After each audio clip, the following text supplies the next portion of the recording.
తాకట్లో ఉన్న మీ బంగారాన్ని విడిపించి ఆ రోజు ఆన్లైన్ రేటుకి కొంటాం. Sharma gold company. అందరికీ నమస్కారం. ముందుగా సుమన్ టీవీని వీక్షిస్తున్నటువంటి 50 మంది ప్రజానికానందరికీ కూడా శ్రావణ మాస శుభాకాంక్షలు. ఈ యొక్క శ్రావణ మాసం గురించి 4 మంచి విషయాలు తెలుసుకుందాం. శ్రావణ మాసము అనేటువంటిది శ్రీ మహాలక్ష్మి అమ్మవారికి బాగా అత్యంత ప్రీతికరము అనేటువంటిది మనందరం ఎప్పటి నుంచో వింటున్నాము. అలాగే చారుమతి అమ్మవారి కథ గురించి కూడా మనం వింటూ వస్తున్నాము. ఆ యొక్క శ్రీ మహాలక్ష్మీదేవిని అర్చన చేసుకుంటూ వస్తున్నాము.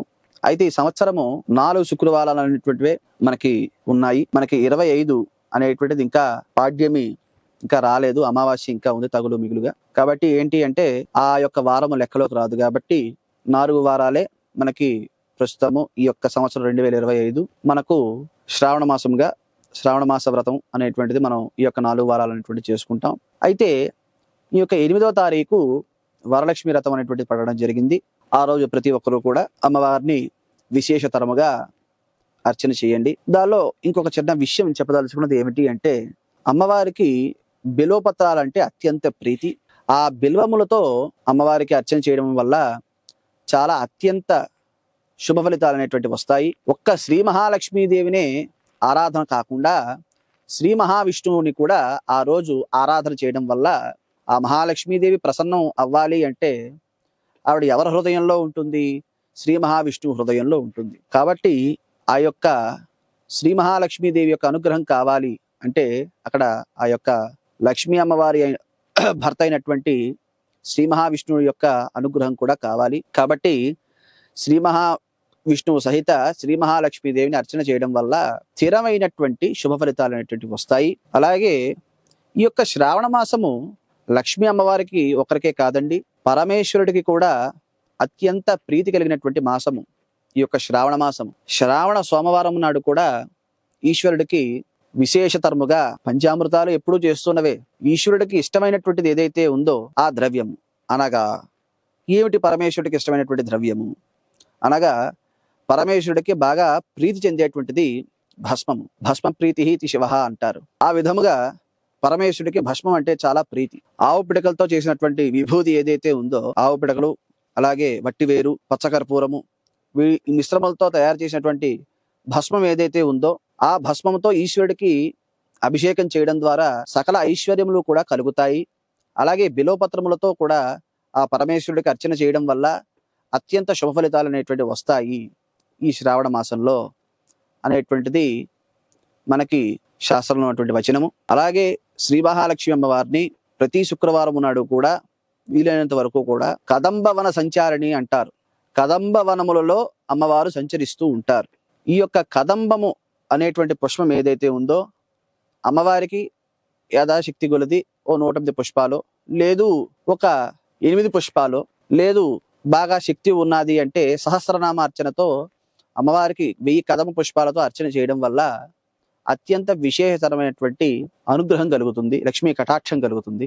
అలాగే మహాలక్ష్మి అమ్మవారి యొక్క అనుగ్రహం ఏ విధంగా మన యందు వర్షించాలి అంటే, లక్ష్మీదేవి అంటే అందరూ కూడా ధనము ధనము అని అందరూ అంటూ ఉంటారు. కాదండి, ధనం ఒకటే కూడా కాదు. ఆవిడ సహస్రదళ పద్మాక్షి సర్వవర్ణోధిశోభిత అంటారు. అంటే 1000 రేకులు కలిగినటువంటి కమలములో ఆ యొక్క శ్రీ మహాలక్ష్మీదేవి ఉంటుంది అనేటువంటిది. ఆ యొక్క 1000 రేకులు కలిగినటువంటి కమలము ఎక్కడ ఉంటుంది అంటే యోగశాస్త్రం ప్రకారంగా సహస్రార చక్రంలో ఆ యొక్క కమలం ఉంటుంది. కాబట్టి అది ప్రచోదన జరగాలి, ఆ జ్ఞానము నాకు వశ్యం అవ్వాలి అనేటువంటి ఉద్దేశము చేత మనము అమ్మవారిని అర్చన చెయ్యాలి.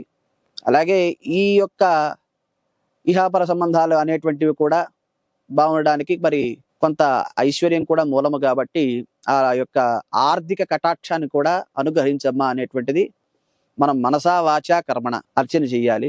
అంటే త్రికరణ శుద్ధి అనేటువంటిది చాలా ప్రధానం ఈ భగవద్ ఆరాధనలో. ఒక చిన్న కథ ఉంది. ఆ కథ ఏమిటి అంటే, ఒక పిల్లాడు పరమేశ్వరుని ఒక రోజు పూజ చేశాడంట. ఏది మార్కులు బాగా రావాలి, పరీక్ష పాస్ అవ్వాలి అని చెప్పి. స్వామి కటాక్షం ఏమీ కలగలేదు. ఇంకో రోజు విష్ణుమూర్తిని పూజ చేశాడు. ఇంకో రోజు సరస్వతి అమ్మవారిని పూజ చేశాడు. ఇంకో రోజు గణపతిని పూజ చేశాడు. ఆ రోజుకో దేవతను పెట్టి పూజ చేయడం మొదలుపెట్టాడు. మొత్తానికి ఏ పరీక్ష పాస్ అవ్వలేదు. ఇంకో రోజు ఏంటంటే ఇంకో దేవతామూర్తి విగ్రహాన్ని పెట్టి పూజ చేస్తూ ఉంటే మరి సర్వసాధారణంగా ఈ యొక్క ఆరాధనలో ధూప దీప నైవేద్యాలు అనేటువంటివి సర్వసాధారణంగా వస్తున్నటువంటి సంప్రదాయమే. అయితే ఈ పంచోపచార పూజలో ఈ ధూపం అనేటువంటిది వెలిగించాడు. ఈ పాద విగ్రహాలన్నీ కూడా పట్టుకెళ్ళి ఒక మెట్ల కింద పెట్టాడు. ఇంటి స్టోర్ రూమ్ మెట్ల కింద పెడితే ఏంటి అంటే ఆ యొక్క ధూపం ఏదైతే ఉందో ఆ ధూపము పొగ అక్కడే ఉండదు కదా, అలా ప్రయాణిస్తూ ప్రయాణిస్తూ ప్రయాణిస్తూ ఆ యొక్క మెట్ల మార్గం కిందకి వెళ్ళింది. నాకు ఒక్క మార్క్ మీరు వేయించలేకపోయారు కానీ మీరు ఈ ధూపం పొగ పీల్చేస్తున్నారా అని చెప్పేసి వెంటనే గుడ్డ మొక్కలన్నీ చింపేసి ఆ దేవుడు కట్టేయడం మొదలు పెట్టారు అన్ని దేవతామూర్తులకి. అందరూ ప్రత్యక్షమవడం వాడు ఆ పిల్లవాడు ఆశ్చర్యపోయాడు. అదేంటది, నేను ఎంత పూజ చేశాను, భగవంతుడు మరి మీరు ప్రత్యక్షం అవ్వలేదు. భగవంతుడిని అడిగాడు, మరి మీరు ప్రత్యక్షం అవ్వలేదు, మరి ఇదేంటి ఈ చోద్యం అని చెప్పేసి ఆ అబ్బాయి అడిగాడు. అడిగితే, ఒరే నాయనా, ఏనాడైనా కానీ నేను ఉన్నాను అనేటువంటి భావనతో పూజ చేశావా అని చెప్పి భగవంతుడు అడిగాడు. అక్కడ అంటే దీని ద్వారా యొక్క కథ ద్వారా మనం అర్థం చేసుకోవాల్సినటువంటి సూక్తి ఏమిటి అంటే, ఎప్పుడూ కూడా అందుకే మనసా వాచా కర్మణ అనేటువంటిది చెప్తారు. ఈ త్రికరణ శుద్ధి ఎప్పుడైతే ఉంటుందో ఖచ్చితంగా ఆ శ్రీ మహాలక్ష్మి అమ్మవారి యొక్క కటాక్షము మీకు పరిపూర్ణంగా లభిస్తుంది. శ్రీ మహాలక్ష్మీదేవి ఉండేటువంటి స్థానం ఇది శిరస్సు. అలాగే శరీరంలో ప్రతి అణువుని ఆక్రమించి ఉన్నటువంటి దేవత గౌరీ దేవత అంటే అమ్మవారు దుర్గాదేవి. అలాగే జిహ్వయందు స్థిరమై ఉన్నటువంటి దేవత శారదాదేవి లేదా సరస్వతి అమ్మవారు. ఈరోజు మనం ఇలా మాట్లాడగలుగుతున్నాం, మనం ఇలా ఏదో కార్యాచరణ చేయగలుగుతున్నాం అంటే ఈ త్రిశక్తులు కారణము. ఈ త్రిశక్తి అనేటువంటి యొక్క శక్తి అనేటువంటిది శరీరంలో లేకపోతే ఆ శివము కాస్త శవంగా మారుతుంది. కాబట్టి ఆ యొక్క దేవి అనుగ్రహము మీరందరూ కూడా పరిపూర్ణంగా పొందాలి అంటే ఈ 3 మార్గాల్ని కొంచెం సులువుగా మీకు అయినంత విధంగా త్రికరణ శుద్ధిగా అమ్మవారికి వీలైనంత వరకు కూడా సహస్రనామార్చన చేయండి. దాంతోపాటు ప్రతిరోజు కూడా కనకధారాస్తవం అనేటువంటిది ఏదైతే ఉందో దాన్ని పారాయణ చేయండి. ప్రతిరోజు కూడా ప్రాతకాలం నాడు చక్కగా 4వ గంటకి లేచి చక్కగా కనకధారాస్తవం అనేటువంటి పారాయణ చేయండి. అలాగే ప్రదోషకాలం అంటే సాయం సంధ్య 5:30 ఆ ప్రాంతం నుంచి ఈ 6:30 వరకు కూడా వీలైనంత వరకు కూడా ఈ యొక్క కనకధారాస్తవం అనేటువంటిది పారాయణ చేయడం వల్ల అత్యంత విశేషతరమైనటువంటి ఫలితాలు లభిస్తాయి. అలాగే ఈ యొక్క శ్రావణ మాసంలోని అదే విధంగా నియమాన్ని కూడా అనుసరిస్తూ ఇటువంటి నియమాలని కొంచెము ఆహారం అనేటువంటిది కూడా ఒక నియమంగా పెట్టుకొని కొంచెము ఉల్లి వెల్లుల్లి మొదలగు ఈ ద్రవ్యాలకి అంటే ఈ యొక్క శ్రావణ మాసంలో ఇంత శ్రద్ధగా నేను పూజ చేయాలి, ఆ మహాలక్ష్మి అమ్మవారి యొక్క అనుగ్రహాన్ని నేను పొందాలి అని ఎవరైతే అనుకుంటున్నారో వాళ్ళకి ఈ నియమాలు నేను చెప్పదలుచుకున్నది. కొంచెం ఉల్లి వెల్లుల్ని కొంచెం వీలైనంత వరకు అవాయిడ్ చేయండి. అలాగే మద్యము మాంసము ఇలాంటివి అలవాట్లు ఏవైనా అంటే ఉన్న వాళ్ళకి నేను చెప్తున్నాను, మాంసము అనేటువంటిది విసర్జన చేయండి ఆ 1 నెల కూడాను. అలాగే మద్యము అలవాటు ఉన్న వాళ్ళు కూడా దాన్ని కూడా విసర్జన చేయండి. ఈ విధముగా ఈ యొక్క నియమాన్ని అనుసరిస్తూ అలాగే చేసేటప్పుడు కూడా కొంచెం శుభ్రమైన వస్త్రాన్ని కట్టుకుని వీలైతే పీతాంబరము కట్టుకుని అర్చన చేయండి అమ్మవారికి. అత్యంత విశేషతరమైనటువంటి ఫలితాలు మీరు అందరూ కూడా చూస్తారు. ఏవేవో చేసేసి ఎంతో పెద్ద చేసేయడం వల్ల ఉపయోగం లేదు. భగవంతుడికి కావాల్సినటువంటిది పరిపూర్ణమైనటువంటి మన యొక్క శ్రద్ధ, మన యొక్క అటెన్షన్ అనేటువంటిదే భగవంతుడు ఎప్పుడు చూస్తాడు. అది ఎంతమంది పండితులు చెప్పినా ఎవరు చెప్పినా ఇదే మాట చెప్తారు. కాబట్టి ఏంటి అంటే మనం అందరం కూడా త్రికరణ శుద్ధిగా ఈ యొక్క శ్రావణ మాసాన్ని అంగరంగ వైభవపేతంగా అత్యంత నిష్ఠతో భగవద్భక్తితో మనం అందరం ఆచరణ చేద్దాము.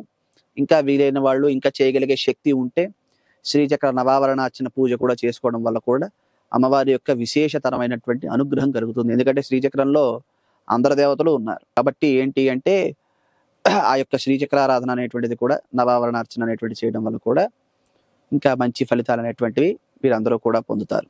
కాబట్టి ఈ యొక్క శ్రావణ మాసాన్ని ప్రతి ఒక్కరూ కూడా సద్వినియోగం చేసుకోండి.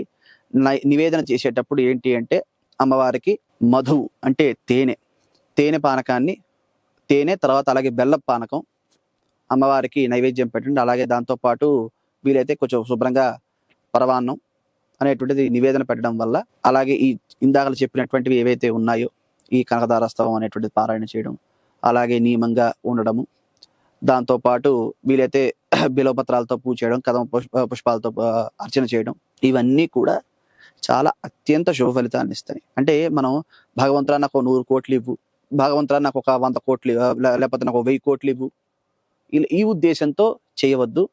చేసినప్పుడు ఏంటంటే త్రికరణ శుద్ధిగా చేయండి. భగవంతుడికి తెలుసు, ఇప్పుడు కన్నతండ్రికి తెలుసు ఆ వస్తువు ఇవ్వాలో లేదో అనేటువంటిది ఆ పిల్లవాడికి. ఆ విధంగా ఏంటంటే భగవంతుడు ఏంటంటే కష్టము మనం పడాలి, ఫలితం ఈశ్వరుడు చూసుకుంటాడు. ఒక్క మాటలో చెప్పాలంటే ఆ విధంగా ఏంటంటే మీరందరూ కూడా త్రికరణ శుద్ధిగా అత్యంత ధార్మికంగా అమ్మవారిని అర్చన చేయండి. మీరే మీ యొక్క జీవితాల్లో మంచి అత్యంత శుభ ఫలితాలని చూస్తారు. నమస్కారం. శ్రీమాత్రే నమః.